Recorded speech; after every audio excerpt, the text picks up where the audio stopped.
Assalamu alaikum wa rahmatullahi wa barakatuh. This is Shahid Bolson. Welcome to the Middle Nation Podcast. This is episode number 18.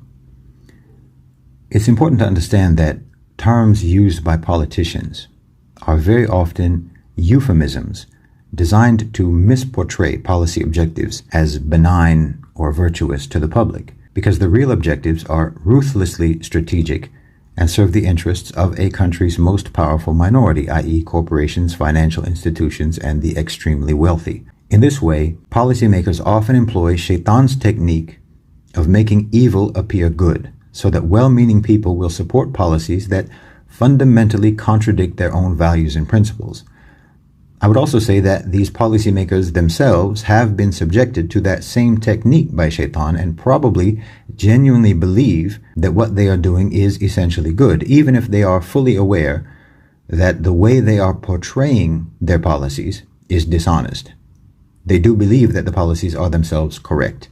Now, the United States, my country, has a very long history of pursuing ruthless and immoral policies internationally while justifying them through virtuous propaganda. And I think it is useful to remind ourselves of this history from time to time, particularly at a moment when such propaganda is flooding every available media outlet in the English language over the issue of Ukraine. The first successful overthrow of a government engineered by the CIA was in Syria in 1949, against the newly independent republic's first democratically elected president, Shukri al-Quwatli, because he had denied transit rights for the Trans-Arabian pipeline, which was to pump Saudi oil through Jordan, Syria, and Lebanon for eventual export. Al-Quwatli had blocked the pipeline in objection to American support for the creation of Israel. Now, American meddling in Syria obviously did not end there, but let it suffice for now that the CIA inaugurated its involvement in U.S. foreign policy by executing a coup for the sake of American energy strategy. The U.S. subverted democracy in France, of all places, and Italy after the Second World War to prevent leftists from gaining power.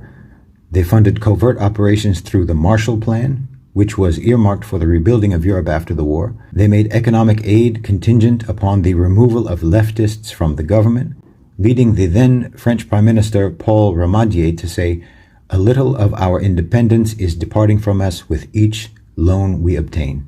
But they did not only use money against leftists in France and Italy, they used brute violence, beating and killing union organizers and striking workers. This was all portrayed as protecting French and Italian democracy.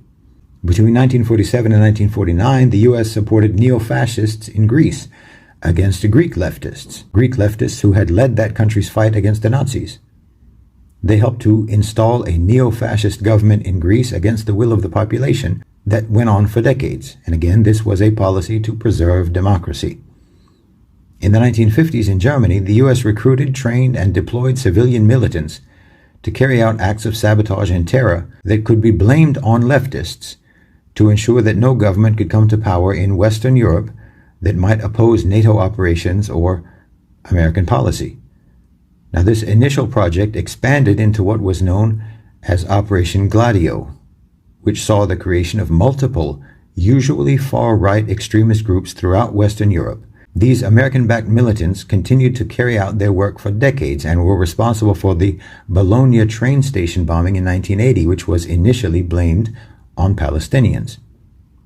Now, I think most of us are aware of the U.S. coup that overthrew Iran's popular Prime Minister Mohammad Mossadegh after he supported the nationalization of Iran's oil industry and expelled foreign corporations from that country in 1953, which led to the installment of the Shah as Iran's supreme dictator, whose brutal rule lasted until 1979 with total American support.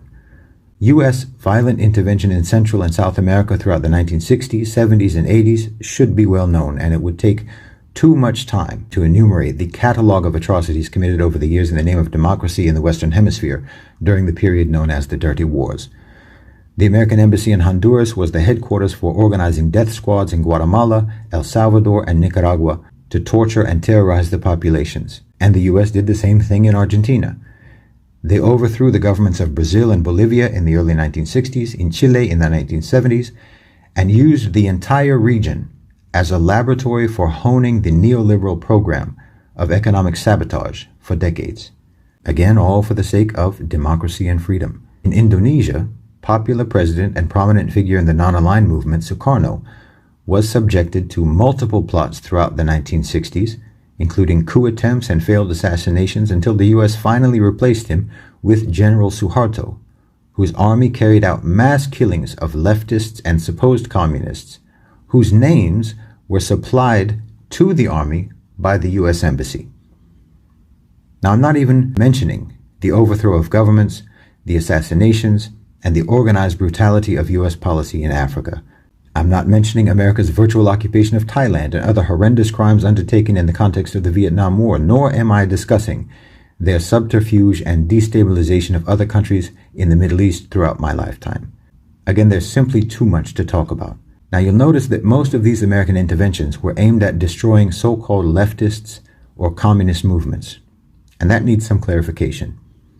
During the Cold War, two ideologies dominated global political discourse: capitalism and communism. But while capitalism basically meant subservience to American business interests, communism meant concern for the poor and the preservation of national economic sovereignty. It did not really mean adherence to communist dogma or becoming a satellite of the Soviet Union. In other words, independence in the developing world was deemed as communist, just as subordination to the United States meant and still means independence in the parlance of American propagandistic euphemisms. So let's bring the discussion forward to the matter of Ukraine. The United States says that Ukraine's independence and sovereignty must be defended. Well, this is a country which had its democratically elected leader, Viktor Yanukovych, overthrown in a revolution openly supported, if not entirely engineered, by the United States in 2014, and replaced by a pro-American, pro-EU prime minister with glaring neo-Nazi leanings.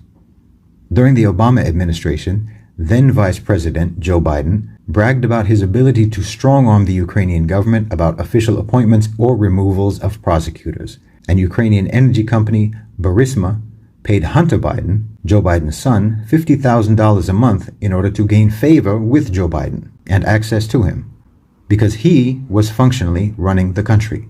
So this is the classic definition of an independent nation, according to America's criteria. In other words, Ukraine is a client state. America did in Ukraine and is doing the same thing that they did earlier with Operation Gladio and throughout the dirty wars in Latin America. They are recruiting, arming, training, and funding ultra-right-wing militants and mercenaries to kill, torture, and terrorize, and to create regional instability through violence. Just as this was historically done to destroy independence and economic sovereignty, so it is being done now for the same reason, only this time it's Europe. In my view, the long game of the U.S. here is to ensure the success of their long-discussed pivot to Asia, because the relative economic power of Russia and China allow Asian countries two potential trading and investment partners too many. Asia here basically refers to not only Asia, but also to the Middle East and Africa. America does not want any countries in the Eastern Hemisphere or in the Global South to have options. Not China, not Russia, and indeed not Europe. As I've discussed more than once on this podcast, Europe is in the process of a catastrophic demographic collapse. Thought leaders and policymakers in the West are preparing for the inevitable: the disappearance of the workforce and consumer pool, the transition to automation, robotics, and artificial intelligence, and the relegation of the remaining population to irrelevance and poverty.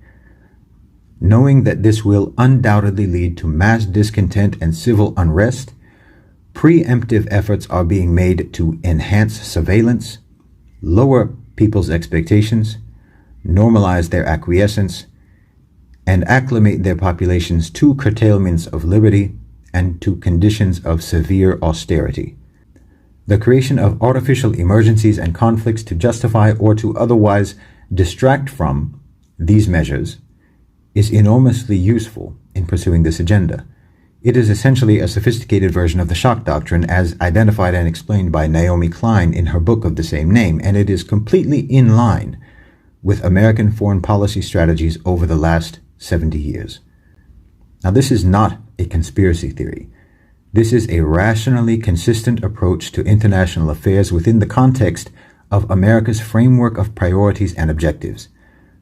Ever since Charles Irwin Wilson, former Secretary of Defense and CEO of General Motors, said that whatever is good for General Motors is good for America, it has been accepted that serving the interests of corporations and the wealthy was in the best interests of the country, and U.S. policy has implemented that belief without remorse for decades.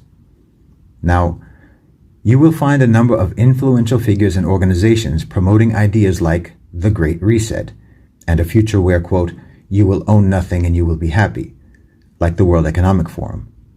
And the first reflex is to believe that these figures and organizations run the world, and that someone like Klaus Schwab, founder and head of the World Economic Forum, or someone like Larry Fink, the head of BlackRock, the world's largest investment firm, are the maniacal leaders of a grand conspiracy to control the globe. But that reflex is based on a fundamental misunderstanding of who these people are and what their role is. They are not dictators of policy. They are translators of the already existing will and desires of power into the language of policy.